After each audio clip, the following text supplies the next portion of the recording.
Hoje, iremos discutir sobre a construção da imagem feminina nas publicidades de comercial televisivo e como essa face da mídia ajuda a reforçar estereótipos.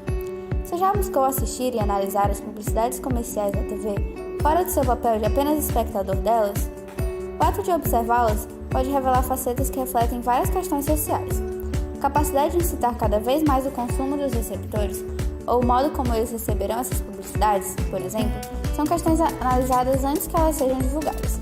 Diante disso, a vontade de ter aquilo que se assiste é despertada no momento em que se exibe em diversos contextos, sejam cotidianos ou completamente fictícios. Mas, primeiramente, o que é publicidade? A publicidade é um meio que visa a venda de um produto ou uma ideia e, para isso, constrói-se um discurso persuasivo para influenciar o consumo do receptor.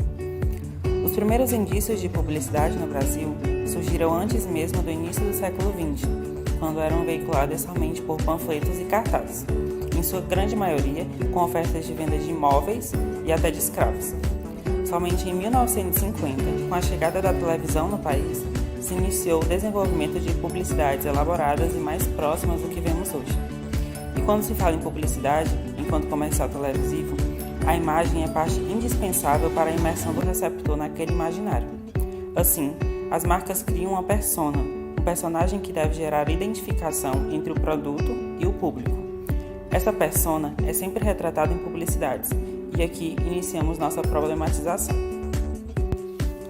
Na obra Dialética do Esclarecimento, Durkheim e Adorno ressaltam que, quanto mais a indústria cultural se solidifica na sociedade, mais ela age sobre as necessidades de quem consome.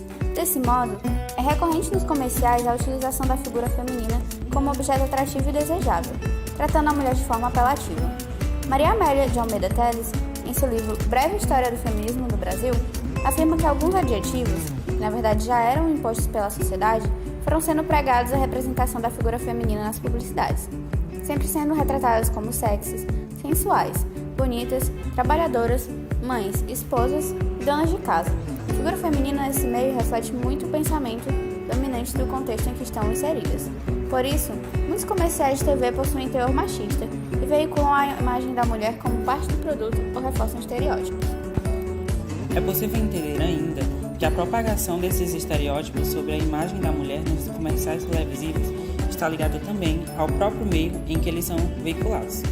Em seu livro Os Meios de Comunicação como Extensão do Homem, o filósofo Marshall McLuhan conceitua que o meio é a mensagem, aspecto de grande influência nos estudos sobre os meios de comunicação e seus impactos na sociedade. Partindo dessa concepção, a televisão, enquanto meio transmissor das publicidades, promove a interação social, e por se tratar de um elemento audiovisual, a interação entre TV e espectador é ainda mais incisiva, tendo em vista o uso dos sentidos humanos simultaneamente. Apesar disso, a representação da mulher nas publicidades foi se modificando, tendo em vista que o público feminino começou a busca pelos seus direitos e por reconhecimento. Em seus estudos sobre a construção de uma mulher margarina, Frailda Brito Garbogini diz que essas mudanças ocorreram por consequência dos movimentos feministas, quando a mulher teve a oportunidade de trabalhar também fora do lar e passou a colaborar no orçamento familiar. Mesmo com a inserção da mulher em funções que antes eram exercidas apenas por homens e com a busca pela mudança do teor dos comerciais, a diminuição dessas representações publicitárias apelativas não foi total e, atualmente, muitas marcas buscam a conscientização sobre essa questão.